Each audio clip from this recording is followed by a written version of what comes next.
How you doing, YouTubeverse? Today we are going to be working on the tractor some more.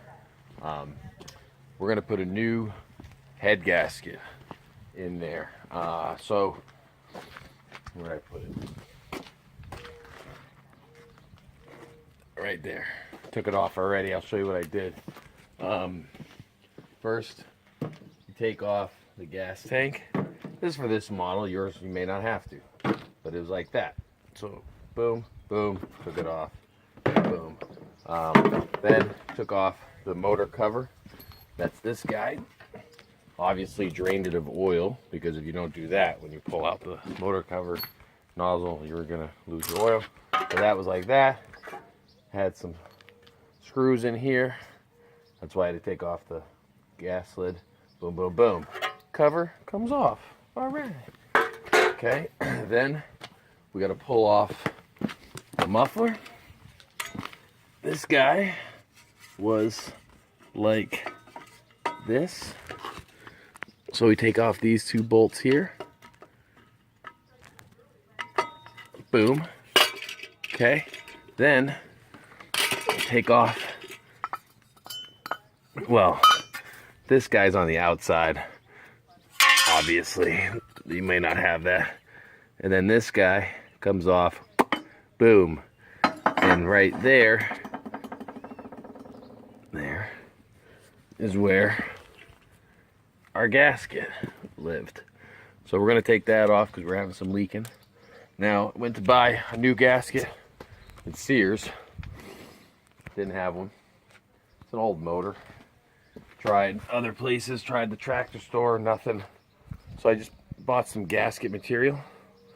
We'll see if it works. Remember the rule of New England ingenuity: cheap and functional. So we're gonna trace out and cut a new gasket out of this, put it on, put it back together, see how it goes.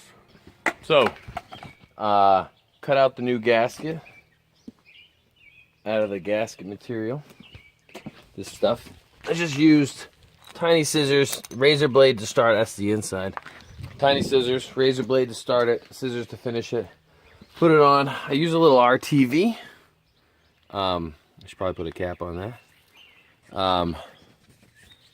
Don't know if I should have or if I had to, but I did anyways. We'll see what happens, because I had it.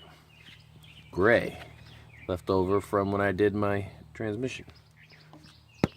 So, put it back on, put the bolts. I did the bolts, you know, kind of, you know, around, to kind of bring it in even, instead of, if you just tighten one down all the way, it can kind of go in at an angle. Is no good. So since, while I have all this off, I'm gonna just do a quick clean out of the carburetor. So, two-part video. So I took off, and I thought I should film it. Here's the air cleaner.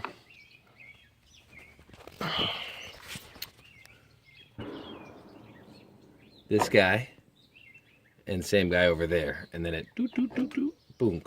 Now it's got a hose right in here that you got to take out gently, and we've got, you know, the gasket. He's in there.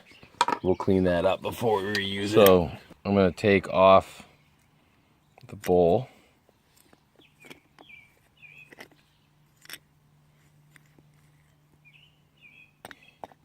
And there's a little washer there. Make sure you see that. Boom. And now there's probably an O-ring right in there. Now, again, if you want to do this whole thing perfect, go buy a kit. It'll have a new O-ring, and you'll be happy that you did. But we didn't. So now we've got, this is our float here. All right, which goes up and down with the gas level, and it adjusts the needle, which is right here behind this thing in the bowl. So what we do then is I'm going to take out this pin,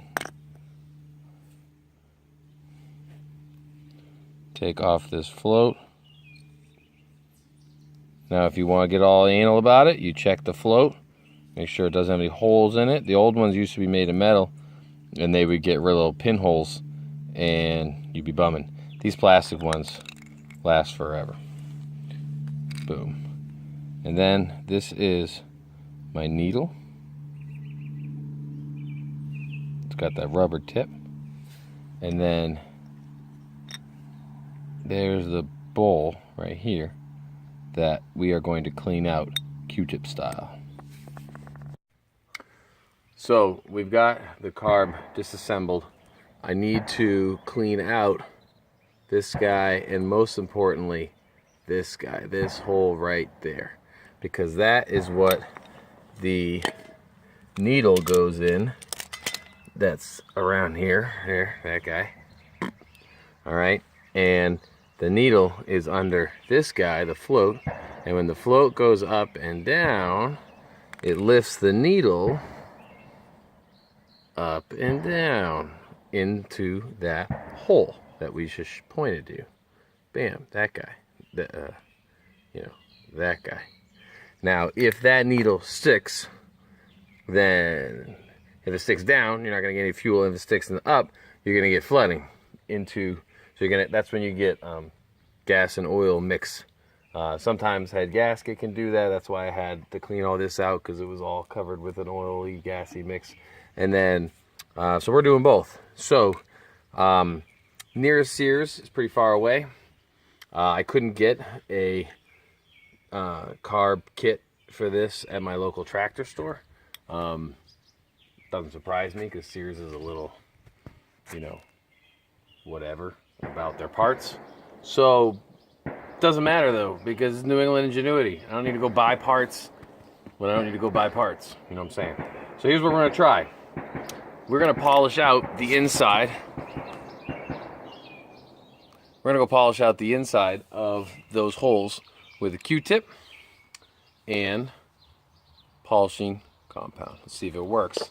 Oh yeah, Q-tip is in my drill. Okay, so I will just do some polishing and see how it goes. So I think we're going to call that a success. I don't know if you can see that, but it's kind of reflective and smooth, whereas it wasn't before. I'm going to call that good. If you're going to do this, it occurred to me while I was doing it, because it wouldn't occur to me before, that I should have used something that was safe for brass. I didn't. I just used regular old polishing compound, which maybe there's something in the polishing compound that could tarnish the brass. A little late now, but doesn't matter. Cleaned it out, and then I, used some gum out and cleared it out afterwards. So we're gonna call that good. I'm gonna just go ahead and clean this up a little bit more, reassemble, and we'll show you how it works. Okay, so tighten these guys down. They just go in right into here. Tighten, tighten. Boom, boom. And then this guy goes back on like this. And we put the nuts back on there. That's the air cleaner housing. See, we put this. There's the spring. There's the thing. I didn't tell you guys what size nuts and what size sockets and wrench and whatever to use. I sort of figure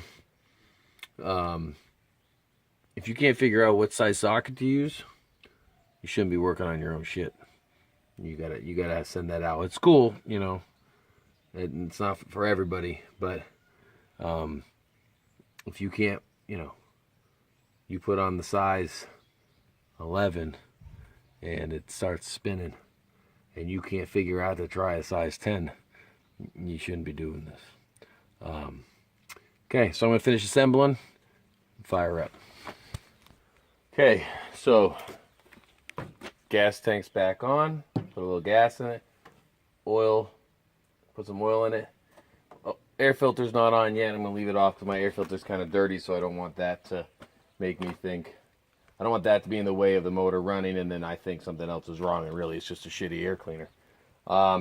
Everything's back on. I cleaned the spark plug while I had it out. I just cleaned the terminal. You probably know how to do that. So those of you who saw my tractor rewire know that there is no kill switch in my seat or in my shifter or in my PTO. So I got to make sure that I'm in neutral here, and I've got my PTO off. Put some choke on. Let's see if we start. Cross your fingers.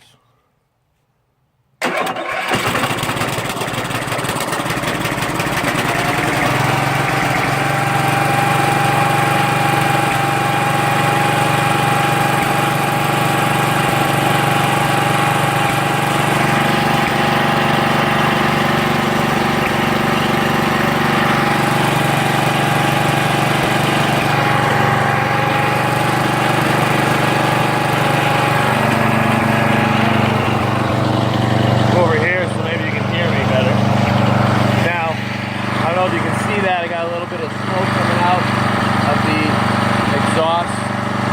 I sprayed a lot of crap in there to clean it, so it's probably just clearing a lot of that out. I'll tell you right now, I picked this thing up off the side of the road. You guys all know my story. I caught it on fire, rewired it. The thing was a piece of shit. It's never run that easily. So I'm going to have to go and tune up the carb and play with it like that. But we're going to call this a win.